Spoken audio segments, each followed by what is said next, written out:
April 1944, 25,000 feet above occupied Belgium, 2:47 p.m. Captain Robert Johnson faced 7 German fighters. His fuel gauge read critical, radio dead, wingman 2 miles behind, no help coming. The leader rolled into attack position. Johnson did not turn, did not dive, did not fire.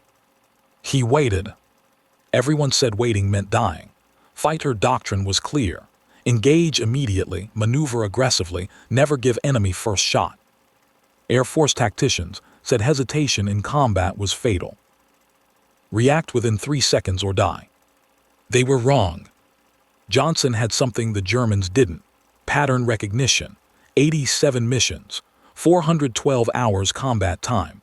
He'd watched Luftwaffe tactics evolve since 1943. German pilots had assumptions, standard doctrine, predictable patterns. Johnson had math, timing, discipline. This asymmetry would kill them.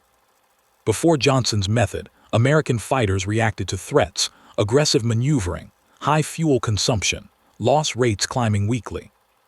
After Johnson's method, American escorts waited for enemy commitment, struck decision-makers first.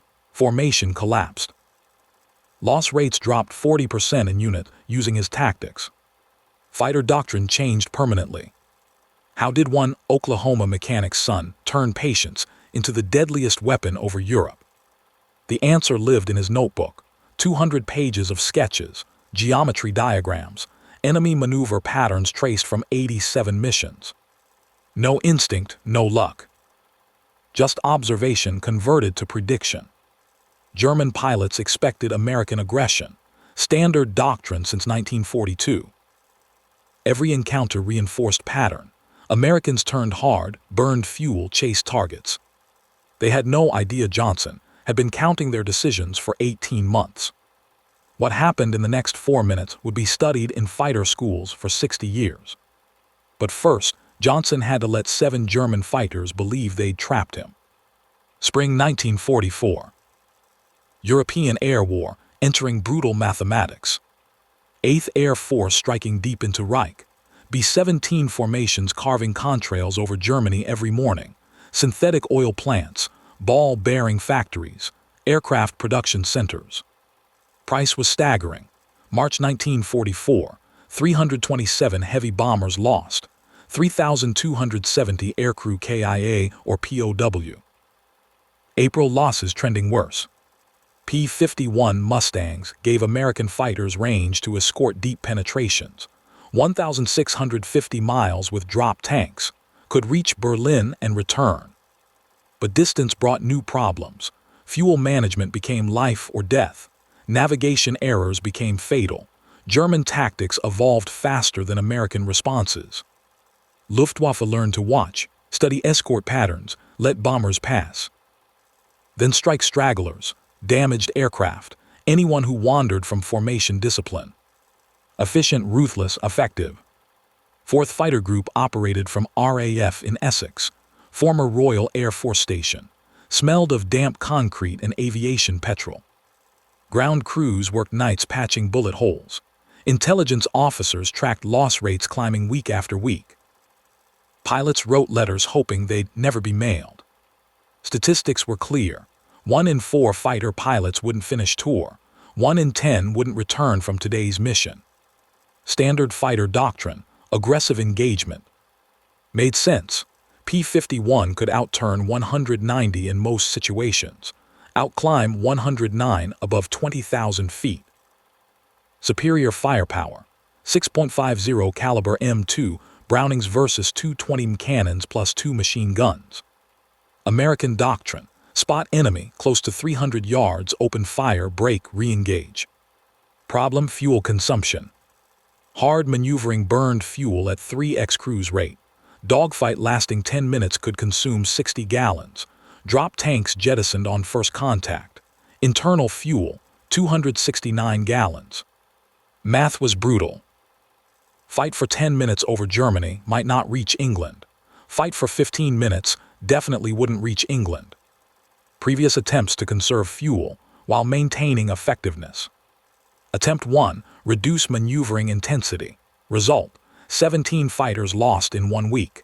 Germans exploited reduced aggressiveness. Attempt 2, assigned specific fuel budgets per engagement. Result, pilots broke off too early. Bombers suffered higher losses. Doctrine abandoned. Attempt 3, rotate fighters from escort to refuel. Result, gaps in coverage. German interceptors hit during gaps. 23 bombers lost August 17, 1943 during raid. German pilots own predictability. American escorts arrived at expected times, maneuvered aggressively, burned fuel fast. German tactic: extend engagement, force Americans to break off for fuel, then strike bombers.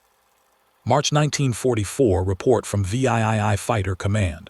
Current doctrine unsustainable. Loss rates exceed replacement rates.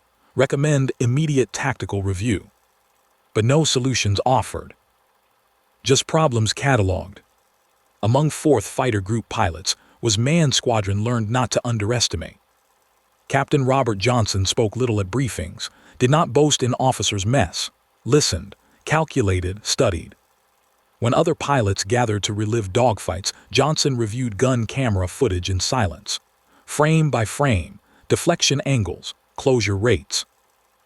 Ammunition expenditure. What others called instinct, he called math. What others called luck, he called preparation. His background made him different. Born Lawton, Oklahoma, 1920. Father ran small garage. Johnson grew up with grease under nails, logic of machines in bones.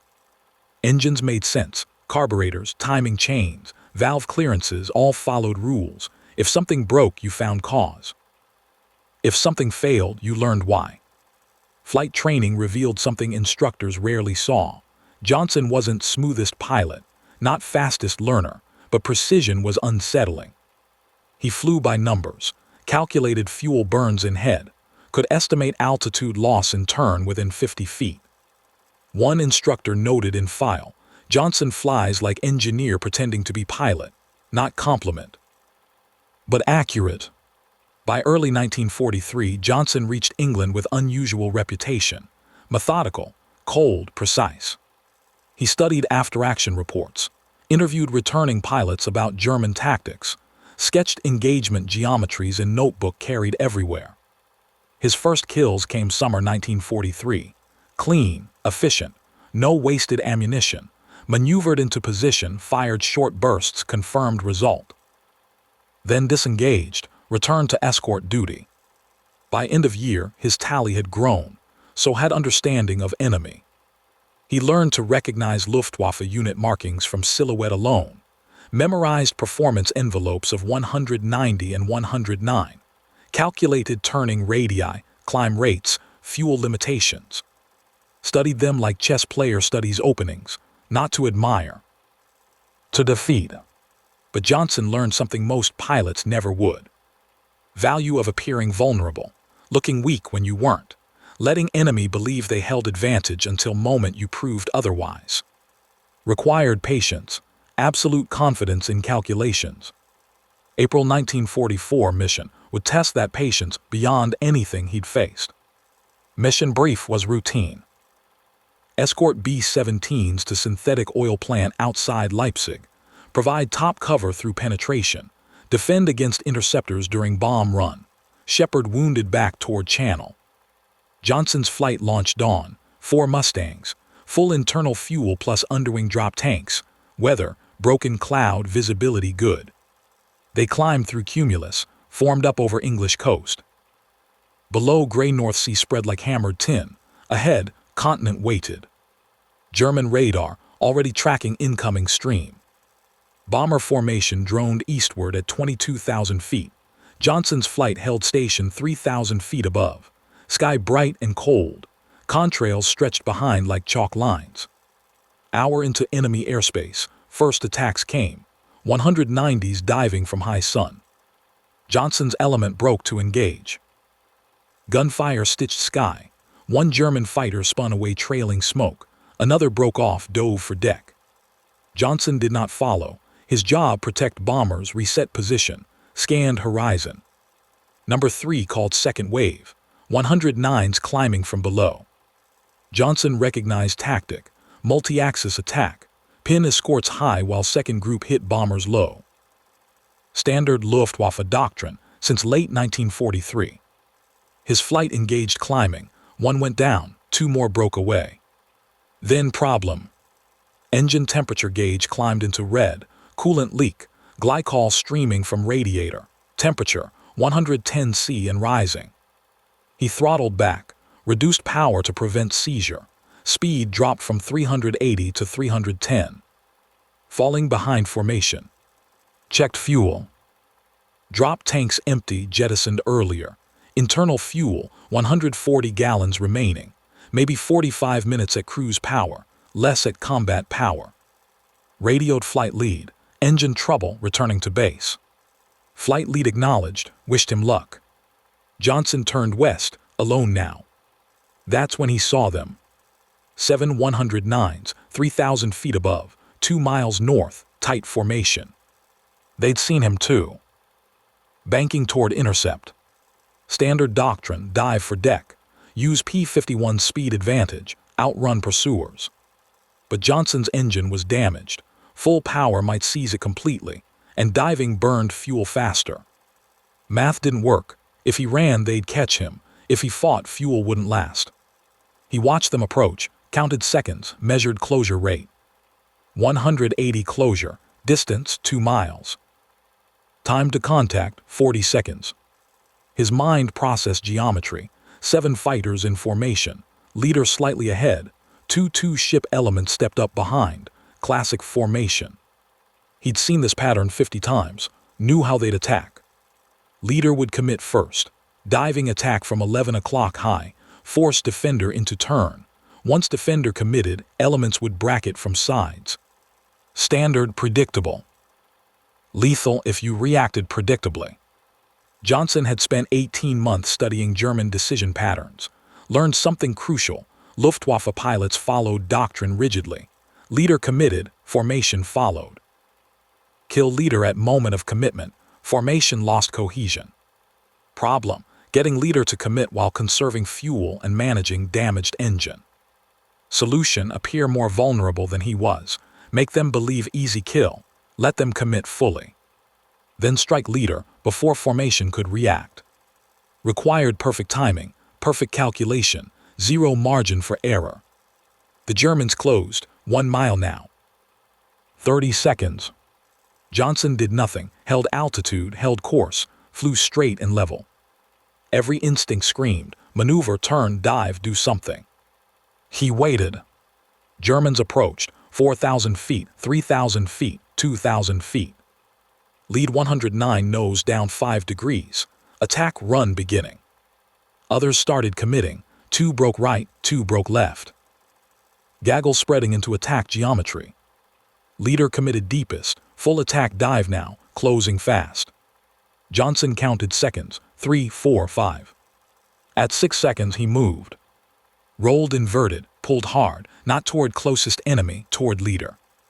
Mustang dropped like Falcon, airspeed climbed, 400 knots, 420 knots. German leader saw him coming. Broke hard left. Too late.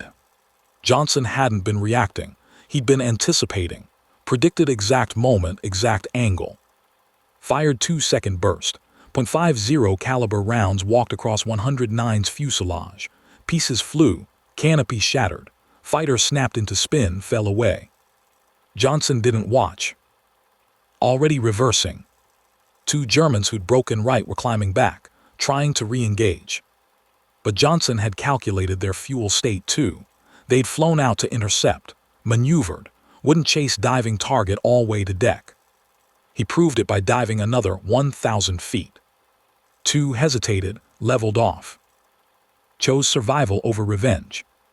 Above, his earlier position now occupied by 4 confused German pilots. Leader gone, no instructions, no coordination. One tried attacking the bomber stream alone, bad decision. American gunners converged fire. 109 pulled away smoking. Another attempted climbing attack on Johnson from below. Johnson didn't have angle for shot, didn't need one. German pilots saw him positioning, abandoned attack, rolled away. Math had shifted. 7 became 4, 4 became 3, and 3 remaining were no longer hunting. They were calculating own odds. Johnson climbed back toward escort altitude. Fuel gauge showed red, 10 minutes left, maybe less. One remaining German made half-hearted pass at bomber formation. Johnson turned into him. German didn't press. Pulled up and away. Other 2 already gone. Johnson reformed on bomber stream. Crippled B, droned westward trailing smoke but still flying. Checked fuel one last time. Not enough to reach England. Would have to land at emergency strip on coast. Crossed into friendly airspace 10 minutes later. Spotted emergency field. Entered pattern. Gear down. Flaps down. Mustangs settled onto pierced steel planking with barely enough fuel to taxi clear. When he shut down engine, hands were steady, breathing normal. Climbed out, walked to operations tent, filed report. Duty officer asked, "How many you claim?" Johnson, 1 confirmed, maybe 2. Gun camera will decide. Officer, how'd you handle 7 hostiles with fuel emergency and no radio? Johnson, waited until they made mistake. Officer, what mistake? Johnson looked at him. They assumed patience was weakness. They assumed silence was fear. They were wrong. Gun camera footage would prove him right in ways even he didn't expect. Gun camera footage confirmed 2 kills. Intelligence officer studied engagement for hours. Geometry was unusual. Johnson hadn't followed standard doctrine, hadn't turned into first threat, hadn't engaged nearest target. Instead, waited. And when he moved with such precise timing that enemy formation collapsed from inside. One analyst noted Johnson appeared to have deliberately held fire until German leader fully committed to attack run. Another pointed out Johnson's dive hadn't been evasive, it had been predatory. Calculated intercept based on predictive geometry. They asked him to explain thinking. Johnson said he'd watched how Germans maneuvered during earlier missions. They followed patterns, committed as group once leader committed, kill leader at moment of commitment, formation lost cohesion. Not luck, observation, pattern recognition. Discipline to wait for right moment, even when instincts screamed to act. Within weeks, his method was being taught in briefings. Do not react, observe, let enemy commit, then strike at decision maker. WWII Fighter Command issued Tactical Bulletin May 1944, Delayed Engagement Doctrine, based on Johnson's April encounter. Key principles: observe enemy formation behavior before engaging. Identify leader or decision maker, wait for commitment point, strike leader first, formation will collapse without coordination. 4th Fighter Group adopted immediately, results dramatic.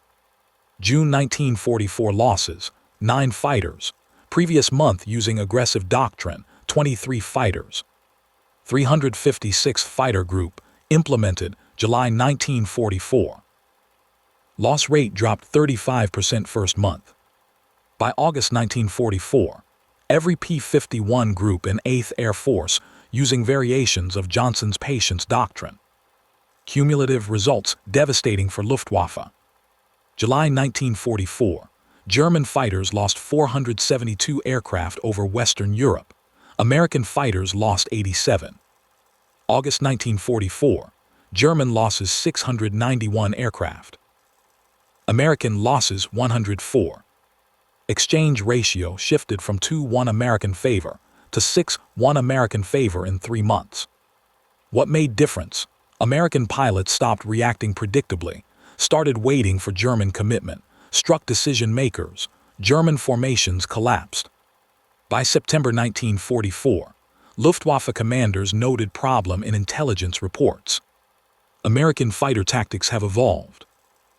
No longer engage aggressively, they wait, they observe, they strike when we commit. Our formation tactics no longer effective.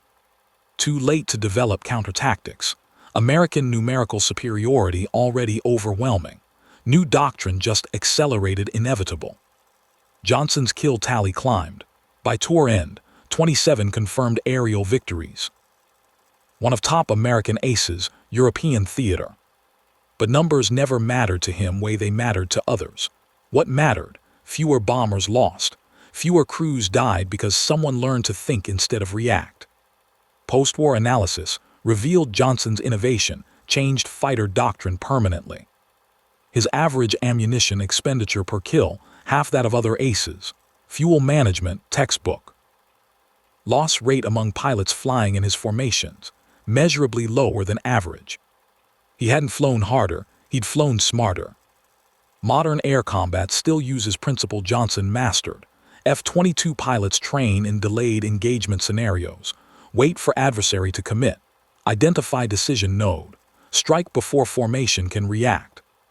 Technology changed. Jets replaced propellers. Missiles replaced bullets. Radar replaced eyesight. Principle remained. Patience is weapon. Timing is everything. Ability to let enemy believe they have advantage until moment you prove otherwise is mark of master. Legacy wasn't enemies shot down, was men he brought home. Because best pilots weren't ones who flew fastest or fired most. They were ones who understood survival was calculation. Every second of patience was second someone else got to live. Johnson knew that, proved it 7 times over in single fight that should have killed him. The quiet pilot who waited, who calculated, who turned silence into trap. And when enemy finally struck, found trap had been theirs all along.